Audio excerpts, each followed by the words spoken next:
Have you ever been bothered and then sort of brought it up to someone and they gave you a whatever response? I don't know about you, but if you're anything like me, there's a pretty good chance that you'll find that, well, dismissive, maybe even a little disrespectful.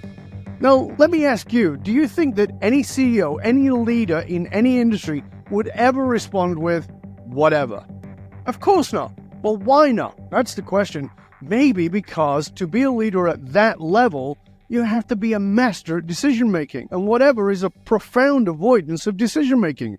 But how are leaders supposed to determine the level of attention for all the decisions that can be brought to you on a daily basis, on a moment-to-moment basis?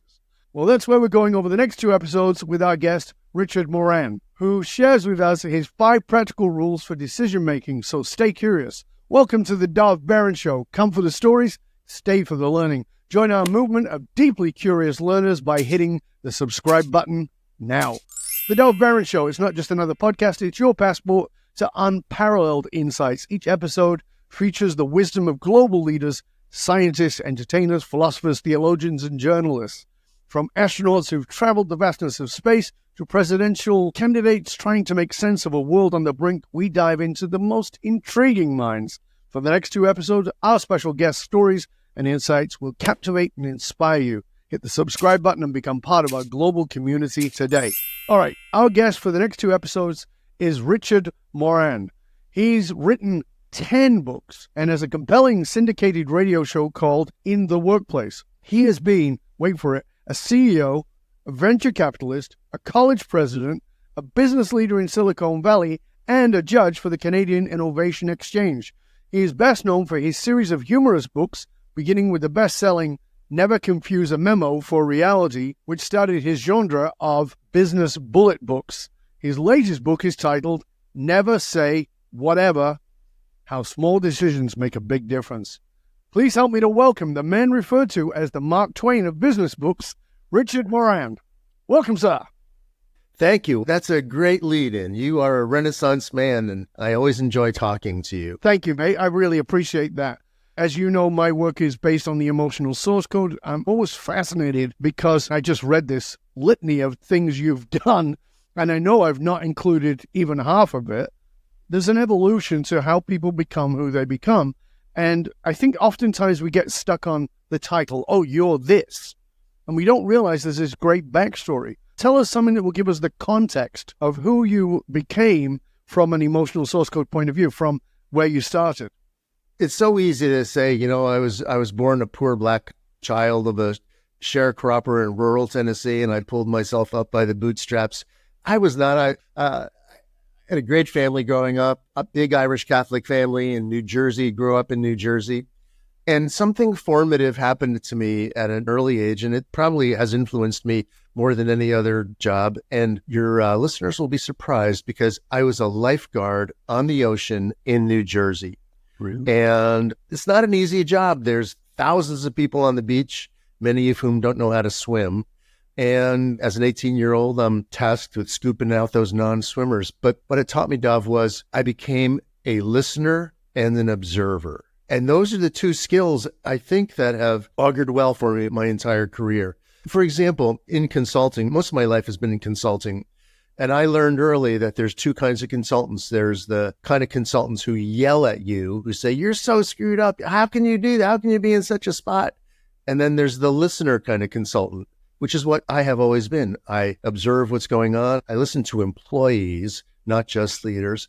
And then I figure it out from there. So my DNA is all about in listening and in observing and then synthesizing and maybe clarifying. I often said in consulting that, if they could figure this out on their own, they would. They don't need me. But I could listen and observe in ways that organizations could not. And it also has led me to writing books about simple things like the word whatever. So the thing you just said you learned, which was the listening and the observing, I can totally get how you would get that from being a lifeguard, because you've got to listen through the noise to somebody who's maybe in trouble, and certainly got to pay attention. You got to see what's going on. Do you think that that's your secret sauce, or is it something else? That is it. That's it. That is it. I can observe things and listen and talk about things that others don't. Like, how many books are written about decision-making? thousands, hundreds, and there's only one that's written about the word whatever. Mm-hmm. So it's sort of like the Seinfeld show. Jerry Seinfeld always said his show was about nothing. Mm-hmm. And the word whatever is really important, but it's sort of in the white space of all the complicated decision-making matrices that are out there. So I see things that other people don't. You said something actually on a recent episode of In the Workplace show, and you said that employees want to know, what is my job? How am I doing? And does my contribution matter? Do you think that those are seen by, let's say, managers and less senior leaders as whatever questions? Like, whatever, why? You don't know your own job? You work out how well you're doing. And listen, I pay you. You're paid by us. So what do you need to know? They seem like, for me, when you talked about those things, it was the first thing that came to me is these are whatever questions. The response can be whatever, but if, I talk about those three questions all the time. What's my job? How am I doing? And how does it matter? And people say, oh, that's all. But organizations have a really difficult time defining those. And it's harder than organizations think. So one way to waffle out of it and not answer it is to say, whatever, you should know, or make it up. That's what I hear. Show up, make up your job, do what you're supposed to do, whatever that is. And people want to know, because my basic belief is people want to find meaning in their work. Yes. And if they can't tie those three things together, feel good about their contribution and how it matters. I'm not talking about just, working for Doctors Without Borders or something. I'm talking about if you're a machinist, if you're a longshoreman, you still want to know those three questions. I think organizations have a really hard time answering those.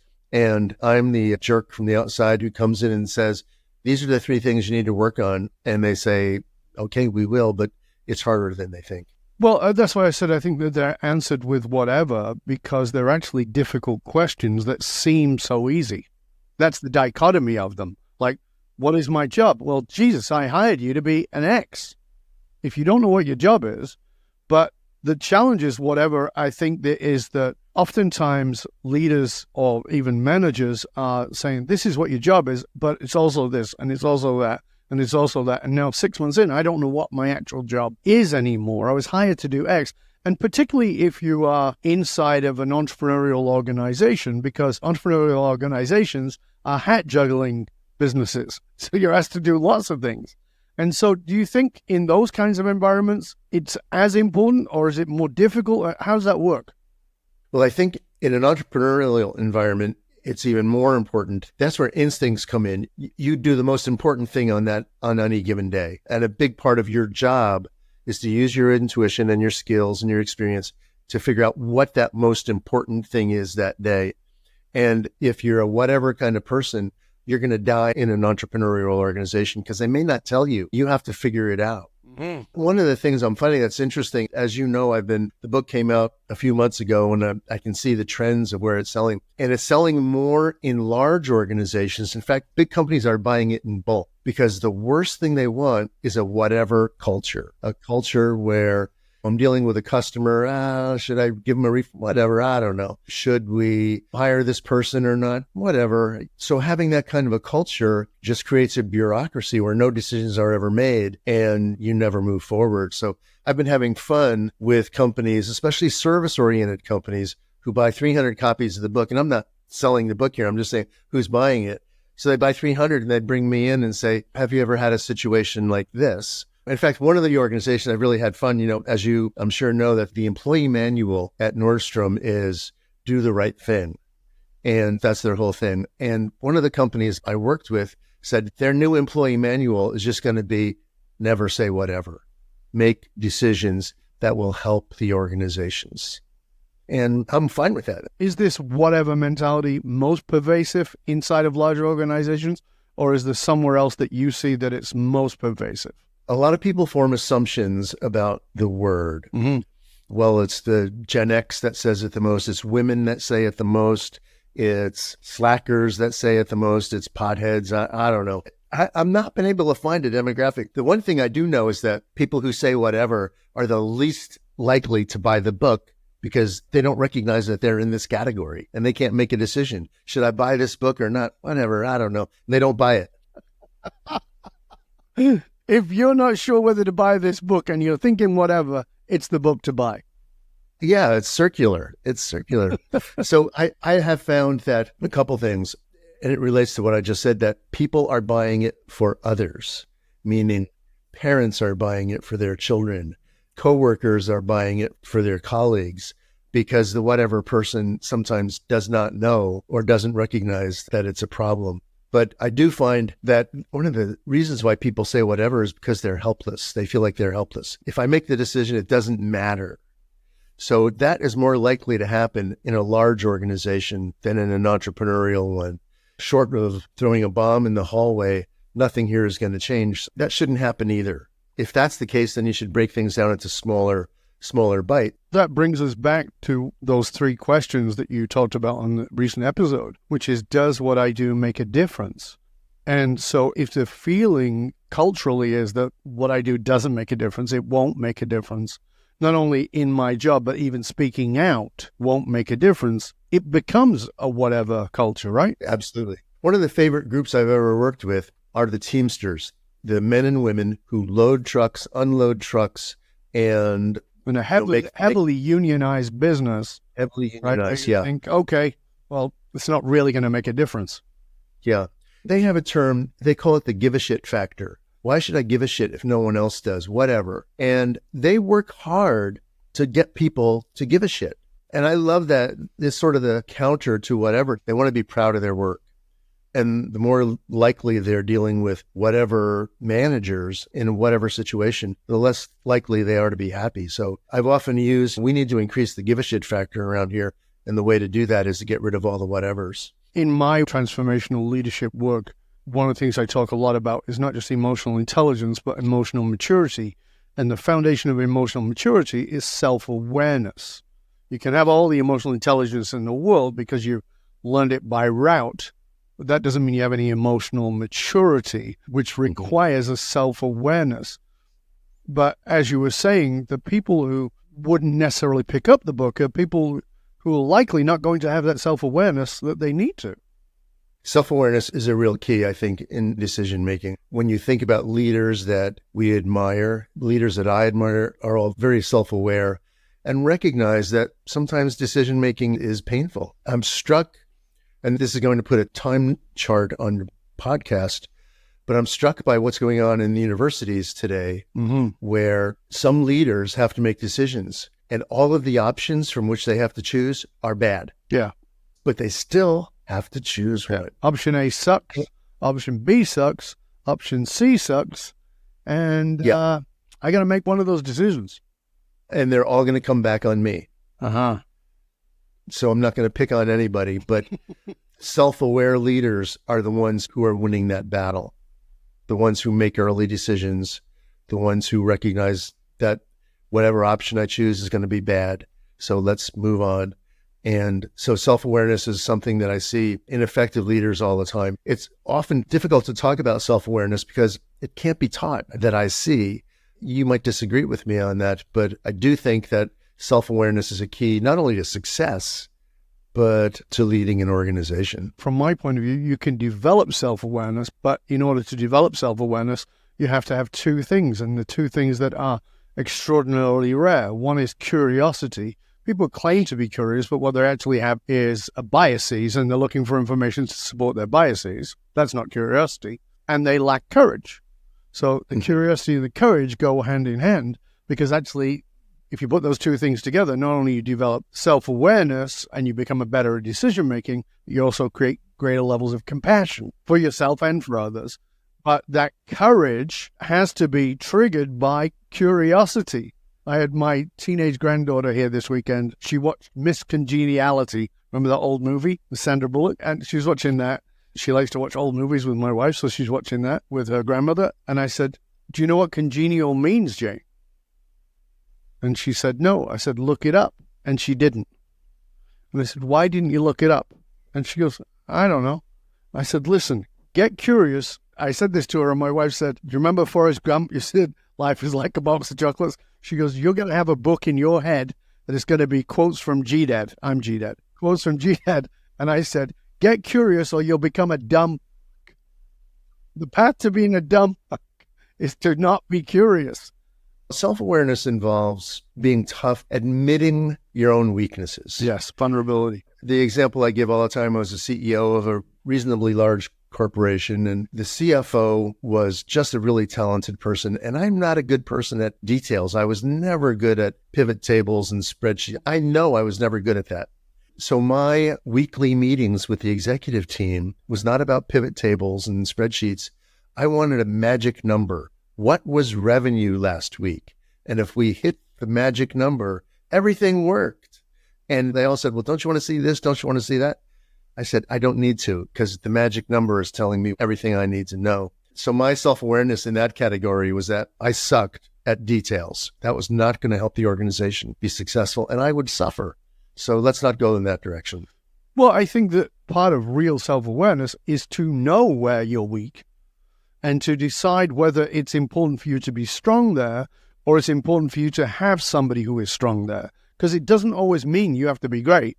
It means you have to be aware enough to go, I suck. I'm a pretty smart guy, but if you ask me to do your taxes, you're going to jail because I don't know anything about it. That's not my area. I do know people who are extraordinary at it and actually love it. So why wouldn't I employ them? Why wouldn't I have that person work for me? And I think that that's part of the whole thing around self-awareness. And so when you bring that up, it naturally takes us to this place, which is decision-making. Because as you talked about, it all comes down to decisions.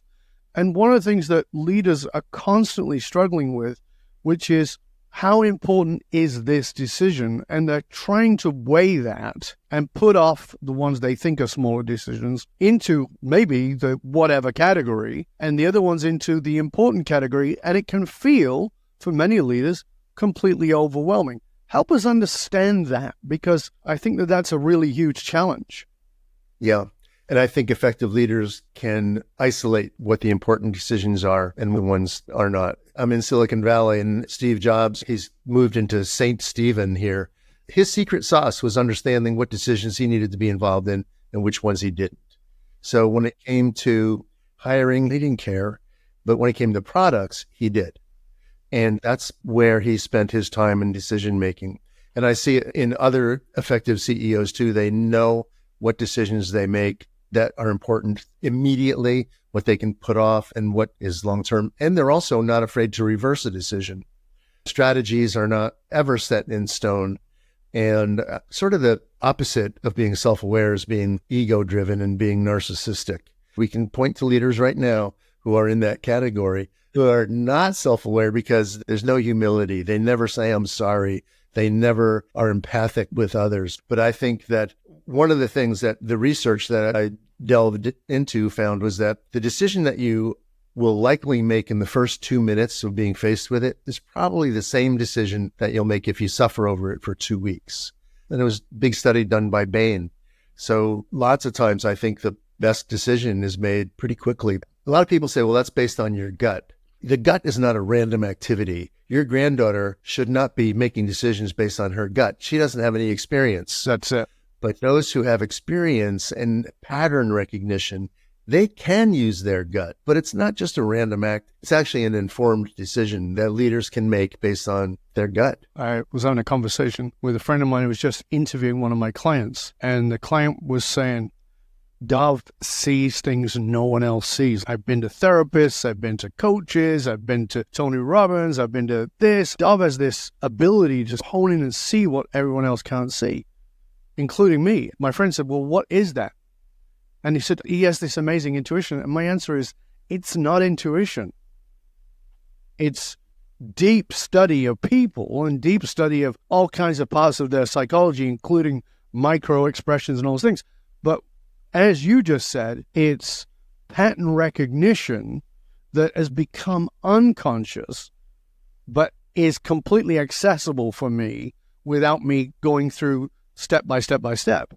Although there is step by step in my mind, it's so fast, I don't even think about it anymore. And so I think that this is a really key point. So when you talk about self-awareness, there's also self-trust of recognizing a pattern. So when you say the best decisions are often made in those first few minutes, do you trust yourself enough? Do you have enough self-awareness to trust yourself on that? And I think that that's often the problem, right? Yeah, I agree with you. I can walk into an organization and not get much further than the lobby and know what's going on. Mm-hmm. And I can look at the way the office is organized. I can see what's in the break room. I can see who's there. I can tell. And it's not because I have x-ray vision. It's because I've been in so many companies. I can sort of smell it. Yeah. Yeah. I have the same thing. It's almost like a psychic ability. It's not. It's like paying attention. And by the way, and this is one of the things I always want to say to leaders, is please understand you have a bias. My language is this: a fish cannot describe the water it swims in. And we're all swimming around in our own shit. We can't recognize it. But I'm standing above that, looking into that pond, and I can see the things that are there, which you can't, not because there's something wrong with you, but because you're swimming in it. And just as I can't fully see into my own pool, and I need somebody to help me. And I think that oftentimes, you were talking before about ego, oftentimes the leader gets so egoic about it. Oh, well, I should know. No, you shouldn't. It's not possible. You need to bring Richard in to look at that so he can walk in the lobby and go, yep, this is the problem. And they go, how the hell do you know that? Wow, man, you're magical. No. It's the cues. It's the cues. It's all the cues. Well, one thing I hear often is a leader will call and say, we'd like you to come in because we don't have a culture. And that's an immediate cue that every company has a culture. What he's saying or she's saying is, we don't like what we have. Exactly. We have it, and so immediately I say, you have one, you just don't like it. Yeah. My response to that is I wrote a course called Creating Cultures of Belonging. And it came about because I was brought in all the time around culture. And people would say, we've done all these things to create the culture and it's not working. Why is it not working? And I said, because every company has two cultures. And they go, oh, okay, what are those? There's the culture you think you have and the one you actually have. And by the way, the dominant one is the one that you don't know is there. And they go, what do you mean? I go, it's run by the asshole who's rude to everybody and gets away with it. It's run by the person who shows up late and nobody ever calls them out on it. It's run by the person who passes off work but always makes you smile. It's run by all the people manipulating things because the culture doesn't have the right guardrails, so nobody really knows. Because nobody, and this is exactly to your point, because people are not willing to make a decision about something that seems small. And in part 2 of the show, I want to talk about this idea of small decisions versus big decisions, because we get to whatever, it's no big deal, whatever. And from your point of view, according to the book, it's never that. It's never whatever. It's never whatever. Okay, so with It's Never Whatever, we're going to end part 1 of the show right there. And Richard, please tell everybody where they can find out more about you, about the book. And I know you've got a ton of resources, including the shows and such. Please tell everybody.